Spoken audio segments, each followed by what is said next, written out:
ஒன்று. இனி சிருஷ்டிகள் முழுவதும் அழிக்கப்பட்டதற்கு பின்னால் வணக்கம் எங்க இருக்கு? நான் சொல்ல வேண்டாம், இந்த வணக்கமும் சிருஷ்டியோடு சேர்ந்து போயிட்டு.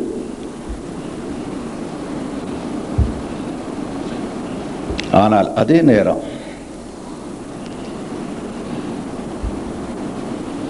அல்லாஹ் திருமறையிலே இன்னொரு இடத்துல சொல்றான், இன்னல்லாஹ வ மலாயிகத்தஹு யுஸல்லூன அலன் நபி. நிச்சயமாக அல்லாஹ்வும் அவனுடைய வானவர்களும் தன்னுடைய நபியின் மீது ஸலவாத்து சொல்லுங்களேன், சொல்லுங்களேன், சந்தோஷமா இருக்குன்னு கேட்க சொல்லுகிறார்கள். சொன்னார்கள் என்று சொல்ல இல்லையே, அப்படி இல்லையே, சொல்லுவார்கள் என்று சொல்றான. மாதியும் இல்லை, முஸ்தக்பிலும் இல்லை, கடந்த காலமும் இல்லை, வருங்காலமும் இல்லை, நிகழ்காலத்தை குறித்த ஒரு வாக்கியம். சொல்லுகிறார்கள். அல்லாஹ்வும் அவனுடைய வானவர்களும் மலக்குகளும் தன்னுடைய நபியின் மீது ஸலவாத்து சொல்லுகிறார்கள். மற்ற ஆட்களிடத்துல தான் கான ரசூலுல்லா ரசூலுல்லான்னு ஒருத்தவங்க இருந்தாங்கன்னு முடிவுக்கு வந்திருக்கிறான். இப்ப நம்மிடத்துல ரசூலுல்லா இருந்தார்கள் இல்ல, ரசூலுல்லா இருக்கிறார்கள். அப்படி ரசூலுல்லா இருக்கிறார்கள் என்பதை ஆதாரப்படுத்துகின்ற ஒரு விஷயம் என்ன தெரியுமா? இந்த பூமியில் குஃப்ரியத்தினுடைய நிலையில் தன்னை மூழ்கடித்துக் கொண்டிருக்கின்ற ஒருவன் தௌஹீதினுடைய நறுமணத்தை சுவைக்க வேண்டும் என்று சொன்னால், முகர வேண்டும் என்று சொன்னால், முஹம்மது முஸ்தபா ஸல்லல்லாஹு அலைஹி வஸல்லம் அவர்களுடைய பாத கமலத்திற்கு அவன் அடிபணிந்து வந்தாக வேண்டும். பெருமானார் ஸல்லல்லாஹு அலைஹி வஸல்லம் அவர்கள் அல்லாஹ்வுடைய ரசூலாக இருந்தார்கள் என்றவன் கலிமா சொன்னா அவன் முஸ்லிமாக முடியாது. இருப்பார்கள் என்று கலிமா சொன்னா அவன் முஸ்லிமாக முடியாது. இருக்கிறார்கள் என்று சொன்னால் தான் அவன் தன்னை ஒரு முஸ்லிமாக ஆக்க முடியும், அவன் தன்னை ஒரு மூமினுடைய அந்தஸ்துக்கு உயர்த்தி கொள்ள முடியும் என்று சொன்னால் முஹம்மது முஸ்தபா ஸல்லல்லாஹு அலைஹி வஸல்லம் அவர்கள் இப்போதும் ஹயாத்தாக இருக்கிறார்கள் என்பது மட்டுமல்ல, ஆனா ஜலீசும் மின் திக்ரி என்றும் சொன்னார்கள் முஹம்மது முஸ்தபா ஸல்லல்லாஹு அலைஹி வஸல்லம் அவர்கள். நான் பேசப்படுகிற இடத்திலே, நான் நினைக்கப்படுகின்ற இடத்திலே நான் அமர்ந்திருக்கிறேன் என்றும் சொல்கிறார்கள் முஹம்மது முஸ்தபா ஸல்லல்லாஹு அலைஹி வஸல்லம். ஆக நமக்கு மத்தியில் பெருமானார் அவர்களும் வருகை தந்திருக்கிறார்கள். மற்றவர்கள் நினைச்சு கொண்டிருக்கிறத போல நம்முடைய நாயகம் ஸல்லல்லாஹு அலைஹி வஸல்லம் அவர்கள் இந்த பூமியில 63 ஆண்டு காலம் வாழ்க்கை நடத்தி அதுக்கு பிறகு அவர்கள் மறைஞ்சு போயிட்டார்கள் என்று சொல்றதில்லை. இஸ்லாத்தினுடைய அஹ்லுஸ் சுன்னத் வல் ஜமாஅத்தினுடைய கொள்கை. இந்த பூமிக்கு வர்றதுக்கு முன்னையும் முஹம்மது ஸல்லல்லாஹு அலைஹி வஸல்லம் அவர்கள் இருந்தார்கள். ஆதம் உருவாக்கப்படுவதற்கு முன்பும் முஹம்மது ஸல்லல்லாஹு அலைஹி வஸல்லம் அவர்கள் இருந்தார்கள்.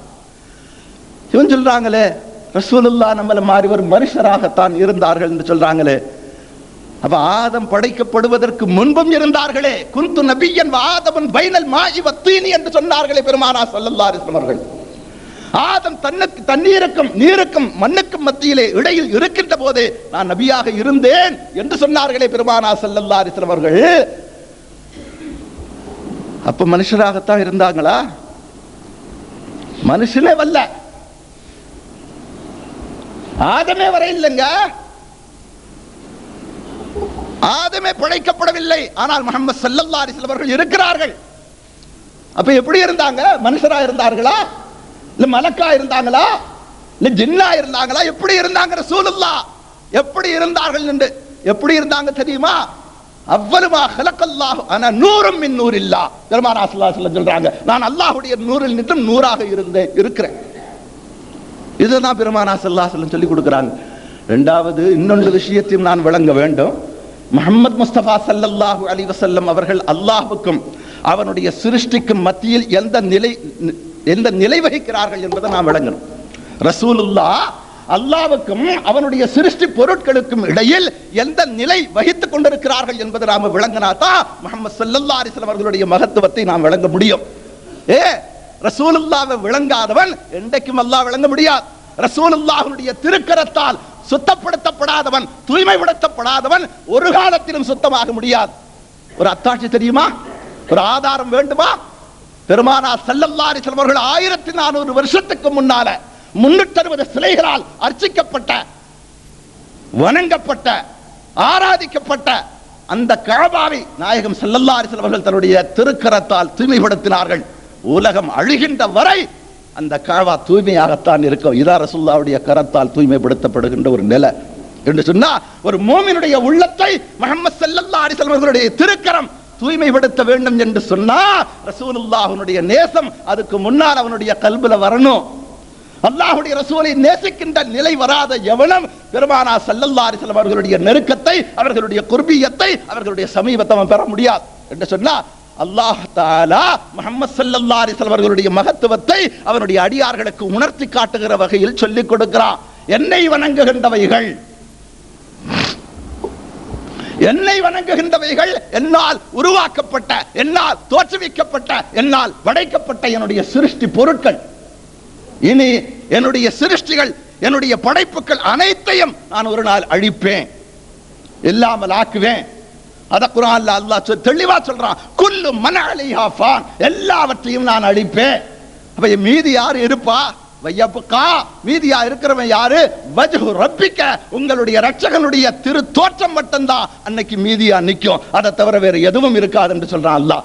ஆனா அதே அல்லாஹ் தன் ரசூலுடைய மகத்துவத்தை வெளிப்படுத்தி காட்டுறான். எல்லாத்தையும் அழிச்சிட்டேன், எல்லாத்தையும் நிர்மூலப்படுத்திட்டேன், எல்லாத்தையும் இல்லாமைக்கு கொண்டு போயிட்டேன், எல்லாத்தையும் அதனுடைய நிலைக்கு மாற்றி விட்டேன். ஆனால் நான் இருக்கிறேன், யுஸல்லூன அலன் நபி, என் நபியின் மீது ஸலவாத்து சொல்லுவதற்கு என்று சொன்னான். நான் இருக்கிறேன், என்னுடைய நபியின் மீது ஸலவாத்து சொல்லுவதற்கு இப்போதும் சொல்லுகிறேன், அப்போதும் சொல்லிக் கொண்டிருப்பேன். சிருஷ்டிகள் இருக்கின்ற போதும் சொல்லுவேன், சிருஷ்டிகள் இல்லாத போதும் என்னுடைய ரசூலின் மீது நான் ஸலவாத்தை சொல்லிக் கொண்டிருப்பேன் என்று சொன்னா, முஹம்மது முஸ்தபா ஸல்லல்லாஹு அலைஹி வஸல்லம் அவருடைய மகத்துவத்தை நமக்கு சொல்லி காமிக்கிறான். உலகத்துல அல்லாஹ்வுடைய வணக்கம் அழியும், அல்லாஹ்வுடைய போற்றுதல் அழிந்து விடும், அல்லாஹ்வுடைய தஹ்மீத் அழிஞ்சு போயிடும், அல்லாஹ்வுடைய தஸ்பீஹ் அழிந்து விடும். எம்பெருமான் முஹம்மது முஸ்தபா ஸல்லல்லாஹு அலைஹி வஸல்லம் அவர்களுடைய புகழ் மட்டும் அழியாது, அவர்களுடைய ஸலவாத்து மட்டும் அழியாது. ஏன் அழியாத ஒரு நிலைக்கு தன் ரசூலுடைய மகத்துவத்தை, தன் ரசூலுடைய புகழை அல்லாஹ் தன்னிடத்தில் வைத்துக் கொண்டான் என்று சொன்னா, இந்த ஸலவாத்து என்ன கொஞ்சம் எல்லாம் அது ஏன் நின்றுகிட்டு ஓதுறீங்கன்னு கேட்கணும். அதான் உட்காந்து தான் ஸலவாத்து சொல்றீங்களா? அத்தஹியாத்துல நின்றுகின்ற எண்ணத்துக்கு ஸலவாத்து சொல்ற, இது பிதாத்துங்க. அட நின்றுகிட்டு ஸலவாத்து சொல்றது பிதாத்துன்னு எந்த இமாமு சொன்னாங்கன்னு கேட்டா, நாங்க தான் இமாமையே ஏத்துக்கிறது இல்லையன்றான். அப்ப இமாமையே ஏத்துக்காத நீ எப்படா புதுசா ஒரு சட்டம் எங்களுக்கு சொல்லி கொடுக்குறேன்னு கேட்டா அப்படி தாண்டான். இது எப்படிங்க இது? 100 பேர் சேர்ந்து ஒரு பாதையில போய் கொண்டிருக்காங்க, அதுல 2 பேர் மட்டும் நின்றுகிட்டு சொல்றான், இந்த பாதை சரியில்லை, சரி வேற எந்த பாதையில போறது, அதை தான் நாங்களும் யோசிச்சு கொண்டிருக்கோங்கிறான். இவன் போவானா? இவன் பின்னால போனா 98 பேரும் இவன் பின்னால தான் கடைசி வரலையும் அப்படியே தான் நிற்பான், எங்கேயும் போக மாட்டான். இவன் ஆளு கிடையாது. இவன் அப்படியே யோசிச்சு யோசிச்சு ஒரு நேரம் வரும் மௌத்தா போயிடுவான். இவன் யோசிச்சே மௌத்தாகிறவன். ஆனா நாம யோசனைக்கு அப்பாற்பட்டவர்கள். நம்முடைய வழிகாட்டுதல்கள் என்று சொல்லப்படுகிறவர்கள் அத்தனை பேரும் முஹம்மது ஸல்லல்லாஹு அலைஹி வஸல்லம் அவர்களை நேசிக்கின்றவர்கள், ரசூலுல்லாஹ்விற்காக எதை வேண்டுமானாலும் அர்ப்பணிக்கின்றவர்கள், அர்ப்பணித்தவர்கள். அதனால நம்முடைய வழிகாட்டுதல் அப்படி. அவர்கள் ஒரு பாதை. நாயகம் ஸல்லல்லாஹு அலைஹி வஸல்லம் அவர்கள் தன்னுடைய தோழர் பெருமக்களிடத்தில் சொல்கிறார்கள், ஓ என்னுடைய தோழர்களே, நீங்கள் எதை அருந்துவதாக இருந்தாலும், எதை நீங்கள் பருகுவதாக இருந்தாலும் நின்று விலங்கினங்களைப் போல் நீங்கள் பருகாதீர்கள், உண்ணாதீர்கள் என்று சொன்னப்போ ஒரு சஹாபி பருகக்கூடிய ஒரு பொருளை அவரிடத்தில் கொண்டு வந்து பருகுவதற்கு தந்த போது தான் நிற்கின்ற இடம் சுத்தமானதா அசுத்தமானதா என்பதை கூட கவனிக்காமல் அல்லாஹ்வுடைய ரசூல் என்னை அமர்ந்து பருக சொன்னார்கள் என்று அப்படியே உட்கார்ந்தாங்க. இதுதாங்க முஹம்மது ஸல்லல்லாஹு அலைஹி வஸல்லம் அவர்களுடைய வழிகாட்டுதல் மீது தன்னை அர்ப்பணிப்பது என்று. அதுக்கு மாற்றம் என்ற இங்க முழுக்க அதுக்கு மாற்றமான நிலைகள். நான் என்னுடைய மனசுல ஒரு சிறு வருத்தம், இந்த நாட்டுக்குள்ள வந்து நான் பார்த்ததுல இருந்து சொல்லவும் முடியல, எனக்கு சொல்லாம இருக்கவும் முடியல, நான் தடுமாறி கொண்டிருக்கிறேன். உலமாக்களிடத்தில் கூட சுன்னத்துக்களுடைய பேணுதல் குறைவு. நான் ரொம்ப வெளிப்படையாக என் மனசில் இருக்கிற ஒரு ஆதங்கத்தை அல்ல, எங்களுடைய சகோதரன் மீது நான் கொண்டிருக்கிற ஒரு ஆதங்கத்தை வெளிப்படுத்துகிறேன். இதைத்தான் என்னால் சொல்ல முடியும். எங்களுடைய உலமாக்களுடைய சுன்னத்துக்களின் மீது பேணுதல் குறைவுள்ளவர்களாக இருந்தால் அவர்களை பார்த்து வழிநடக்கின்ற பொதுமக்கள் எப்படி இருப்பார்கள் என்றுதான் எனக்கு புரியல. அல்லாஹ் தஆலா எங்களுடைய உலமாக்களுக்கு பெருமானார் ஸல்லல்லாஹு அலைஹி வஸல்லம் அவர்களுடைய சுன்னத்துக்களின் மீது பேணுதலான ஒரு வாழ்க்கை வாழ்றதுக்கு தௌஃபீக் செய்வானாக. ஆக முஹம்மது ஸல்லல்லாஹு அலைஹி வஸல்லம் அவர்கள் மீது சொல்லப்படுகிற ஸலவாத்தை இப்போது கட்டுப்படுத்துறான். இந்த நேரத்தில் தான் சொல்லணும், இந்த நேரத்தில் சொல்லப்படாது. அப்படி இந்த நேரத்தில்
நீங்கள் அதையும் விட்டு மீசானுடைய திராசின் பக்கத்தில் வந்து நின்று கொண்டிருக்கிறீர்கள், என்ன காரணம் என்று ஒருவர் கேட்பாரே ஆனால் அல்லாஹ் தஆலாவுடைய ரசூல் முஹம்மது ஸல்லல்லாஹு அலைஹி வஸல்லம் அவர்கள் சொல்கிறார்கள், மீசானுடைய திராசிலே என்னுடைய உம்மத்துக்களின் நன்மை தீமைகள் நிறுக்கப்படுகின்றன.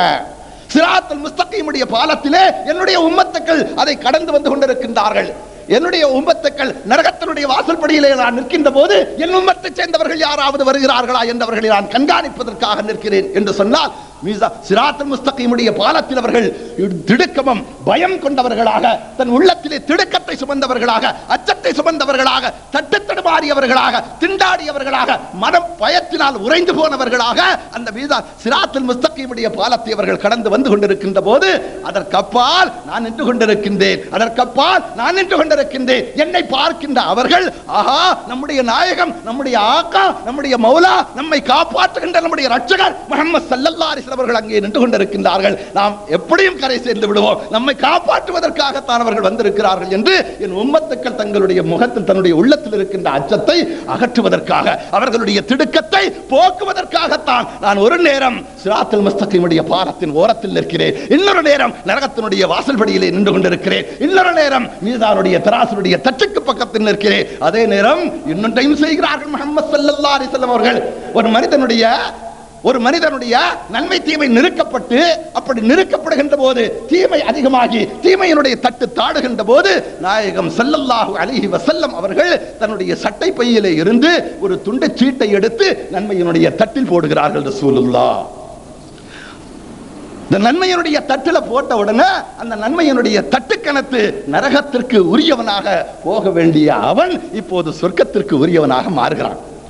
அப்ப அந்த ஆளு அவன் கேட்கிறான், யார ரசூலல்லாஹ், உங்களோட பாக்கெட்ல இருந்து ஏதோ ஒன்றை எடுத்து போட்டீங்க, என்ன போட்டீங்க யார ரசூலல்லாஹ், நான் தெரிந்து கொள்ள வேண்டுமே என்று கேட்கிறான். அப்ப அல்லாஹ்வுடைய ரசூல் முஹம்மது ஸல்லல்லாஹு அலைஹி வஸல்லம் அவர்கள் சொல்கிறார்கள், வேறொன்றும் போட இல்லை மகனே, நீ பூமியில இருக்கும்போது, நீ உலகத்துல வாழுகின்ற காலத்துல என்னுடைய பேரை கேட்டு ஸல்லல்லாஹு அலைஹி வஸல்லம் என்று ஒரு தடவை சொன்னியா, அதுதான் இந்த சீட்டு, வேற ஒன்றும் இல்லை. அதைத்தான் நான் எடுத்து உன் நன்மையினுடைய தட்டில போட்டேன். அந்த ஸல்லல்லாஹு அலைஹி வஸல்லம் என்று நீ சொன்ன, நீ முடிந்த, உன்னாவால் அசைக்கப்பட்ட அந்த வாக்கியம் தான் இன்னைக்கு உன்னை சொர்க்கத்திற்கு உரியவனாக ஆக்கிவிட்டது என்று பெருமானார் ஸல்லல்லாஹு அலைஹி வஸல்லம் சொல்லி கொடுக்குறாங்கன்னு சொன்னா, இதாங்க ஸலவாத்து. சொல்றான், அதையும் நின்றுக்கிட்டு ஓதுற, அதையும் அந்த இடத்துல வச்சுட்டு ஓதுற, அதையும் இந்த இடத்துல. அப்ப என்ன நினைக்கிறான் இந்த ஆளு? இவங்கெல்லாம் சேர்ந்து என்ன முடிவு பண்ணி வச்சிருக்கான் தெரியுங்களா? இந்தியாவில் இருக்கிற 40 கோடி முஸ்லிம், மொத்த உலகத்தில் இருக்கிற 130 கோடி முஸ்லிம், இவன் எல்லாத்தையும் கொண்டு போய் ஒட்டுமொத்தமா நரகத்தில் தள்ளி போடலான்னு முடிவெடுக்கிறான் இவன். ஆனா போக மாட்டான் நம்ம ஆள். சாமானியமா எதுலையாவது ஒன்றுல சேர்ந்துருக்குமா இது வரலையும்? அவன் கூட சேர்றதுங்கிறது அப்புறம். ஒன்று சுன்ன ஜமாத்திலேயாவது நாம ரொம்ப பிடிப்பா, அப்படியே ஒரே உறுதியா இதுவரையிலும் நிக்கிறோமா? அதுலயும் நிக்க மாட்டேங்கிறான், அங்கிட்டும் போக மாட்டேங்கிறான். நம்மளையும் சாமானியமா அசைச்சிட முடியுமா யாரும்? இப்படித்தான் நிற்போம், இங்கிட்டும் கொஞ்சம் பார்ப்போம், அங்கிட்டும் கொஞ்சம் பார்ப்போம், அவனையும் பார்ப்போம், இவனையும் பார்ப்போம். ஏதாவது ஒரு வழி கிடைச்சுமா? நமக்கு என்ன ஆதாயம் இருக்குன்னு நாம. இந்த ஆளுகள் எவ்வளவு அந்த குர்ஆனுக்கு மரியாதை கொடுக்கறாங்க, மதிப்பு கொடுக்கறாங்க பாருங்க. சொல்லலாம், ஹைலுடைய நிலையில இருந்தாலும் பொம்பளை குர்ஆன் எடுத்து வச்சு ஓதலான்ட்டோம். இதுதான் இவன் கொடுக்க மரியாதை. அடே, அவ சுத்தம் இல்லாம இருக்கா, அதனால ஒன்றும் பிரச்சனை இல்லை. அப்ப குர்ஆன் சொல்லுதப்பா, லா யமஸ்ஸுஹு இல்லல் முத்தஹ்ஹரூன், தூய்மையற்ற நிலையில் இந்த குர்ஆனை நீ தொடாத என்று குர்ஆன் தடை செய்கிறது. உனக்கு தெரியலையான்னு கேட்டான். சொன்னா உடனே சொன்னா, இது அந்த குர்ஆன் இல்லைன்ட்டான். நீங்க சொல்ல குர்ஆன் இது இல்ல. அட, அப்ப வேற ஒரு குர்ஆன் இருக்கோ? அது எந்த குர்ஆன் என்று கேட்டா தான் சொன்னா, அது லவ்ஹுல் மஹ்ஃபூல்ல இருக்குன்றான். அது எங்க இருக்கு? லவ்ஹுல் மஹ்ஃபூல்ல இருக்கு அந்த குர்ஆன். இந்த குர்ஆனை பத்தி அல்லாஹ் அப்படி சொல்ல இல்ல. அப்ப இந்த குர்ஆன்ல ஏண்டா இப்படி சொன்னா, லா யமஸ்ஸு இல்லல் முத்தஹ்ஹரூன் அந்த குர்ஆன்லயே சொல்லி இருக்கணும். அப்ப இந்த குர்ஆனை யாருக்கு கொடுத்தானோ அவங்கள்ட்ட சொல்றா, இந்த குர்ஆன்ல பார்த்து சொல்றா, லா யமஸ்ஸுஹு இல்லல் முத்தஹ்ஹரூன், தூய்மையற்ற நிலையில் இதை நீ தொடாத என்று சொல்றானே. அப்ப இந்த குர்ஆன்ல ஏன் சொல்லி இருக்கணும்? அது அந்த குர்ஆன்லயே சொல்லிட்டு விட்டுருக்கலாம்ல. அப்ப இது குர்ஆன் இல்லைங்கிறான். அவனோட முடிவு என்ன? ரிசல்ட் கொண்டு வரான் பாருங்க, எவ்வளவு அழகா. இது குர்ஆன் இல்ல. அப்ப எந்த குர்ஆன் ஹதீஸ் படி இவன் நடக்கிறான்? எந்த குர்ஆன் ஹதீஸ் படி இந்த ஆள் நடக்கான்னு நினைக்கிறீங்க? அத்தவஸ்ஸுல் வல் வசீலான்னு ஒரு குர்ஆன் இருக்கு, கேள்விப்பட்டிருக்கீங்களா? கேள்விப்படலையா? அத்தவஸ்ஸுல் வல் வசீலான்னு ஒரு குர்ஆன் இருக்கு. அதே மாதிரி இக்திதா அஸ்ஸிராத்துல் முஸ்தகீம் என்று ஒரு குர்ஆன் இருக்கு. அந்த குர்ஆனை இறக்குன அல்லாஹ் யாருன்னு கேட்டீங்கன்னாக்கா இப்னு தைமியா. அதுதான் அவனுக்கு குர்ஆன். அந்த குர்ஆனை வச்சுதான் இவங்க அமல் செய்வார்கள், இவங்க எல்லா இபாதத்தும் செய்வார்கள். அந்த குர்ஆன்ல என்ன சொல்லப்பட்டிருக்கோ அதை தான் இவங்க நடைமுறைக்கு கொண்டு வருவாங்க, மற்றவர்களுக்கு இவங்க சொல்லி கொடுப்பாங்க. ஆக நான் சொல்ல வந்த விஷயம் அது அல்ல. என்னோட தளத்திலிருந்து நான் வேற பக்கத்துக்கு போயிட்டேன், திருப்பி வந்துடுறேன். அப்ப அல்லாஹ் தன்னுடைய லட்சியத்தினுடைய ஈடேற்றத்திற்காக, தன்னுடைய நோக்கத்தை நிறைவேற்றுவதற்காக உருவாக்கப்பட்ட ஒரு சிருஷ்டி தான் மனிதன் ஆதம். இந்த ஆதமை அவன் படைப்பதற்கு முன்பே கொஞ்சம் கவனிக்க வேண்டிய ஒரு நுணுக்கமான ஒரு பிரச்சனை இருக்கு. இங்க தரீகாவினுடைய தரப்பை சார்ந்தவர்கள் நிறைய இருக்கிற காரணத்தினால தரீகாவினுடைய ஒரு கருத்தையும் நான் இந்த ஆயத்திலிருந்து சொல்ல விரும்புகிறேன். ஆதமை படைப்பதற்கு முன்பே அல்லாஹ் தஆலா வானவர்களை ஒன்று திரட்டினான். திரட்டப்பட்ட அத்தனை வானவர்களையும் பார்த்து அல்லாஹ் சொன்ன முதல் வார்த்தை இன்னி ஜாஇலுன் ஃபில் அர்தி கலீஃபான்னு சொன்னான். நிச்சயமாக நான் பூமியில் என்னுடைய கலீஃபாவை வெளிப்படுத்த போறேன். நான் மனுஷனை படைக்க போறேன்னு சொல்லலையே, மனுஷன் வார்த்தையை கொண்டு வரல, இன்சானை உருவாக்க போறேன்னு அல்லாஹ் சொல்லல, கலீஃபான்னு சொன்னான். அப்ப ஹிலாபத்து ஒரு ஆளுக்கு ஒரு ஷேக் தர்றதுன்னு சொன்னா அதுக்கு என்ன ஷரத்து?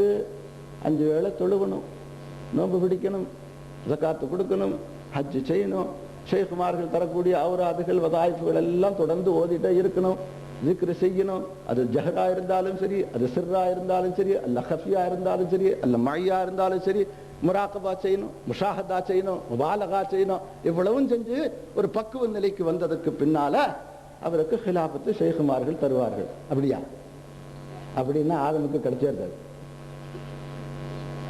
என்ன ஒண்ணு கூட செய்யல, பிறக்கவே இல்லையே, ஒரு வேளை தொழுவு இல்லை, கலிமா கூட சொல்ல இல்லைன்னு.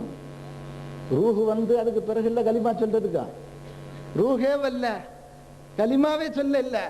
ஆனா அல்லாஹ் சொல்றான் என்னுடைய ஹலீஃபாவை நான் வெளிப்படுத்த போகிறேன் என்று டிக்ளேர் பண்றான். அப்ப ஹலீஃபாவை வெளிப்படுத்துறதுக்குரிய ஷரத்து என்னங்க? தொழுகையா, நோம்பா, ஜக்காத்தா, ஹஜ்ஜா, இதுதான் ஷரத்துன்னு சொன்னா தொழுகையில முதல் ஹலீஃபா ஷைத்தான். அவன் தான் எக்கச்சக்கமா தொழுவான். 5 லட்சம் ஆண்டுகள் ஒரு சுஜூதை இந்த பூமியில் நிகழ்த்தி காட்டிய ஒரு சிருஷ்டி ஷைத்தான். அவனை விட அவனும் செய்யல.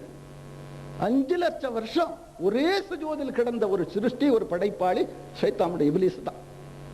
சொன்னா அப்ப தொழுகிறவனுக்கு தான் ஹிலாஃபத்திற்குரிய தகுதி வாய்ந்தவன் என்று சொன்னா முதல் ஹலீஃபா யாரு? 103. 103. இவனுக்கு ஒரு நம்பர் இருக்கு. ஷைத்தானுக்கு 103 ஒரு நம்பர் இருக்கிற மாதிரி அவனுக்கு ஒரு நம்பர் இருக்கு. என்ன தெரியுமா? 24, 24.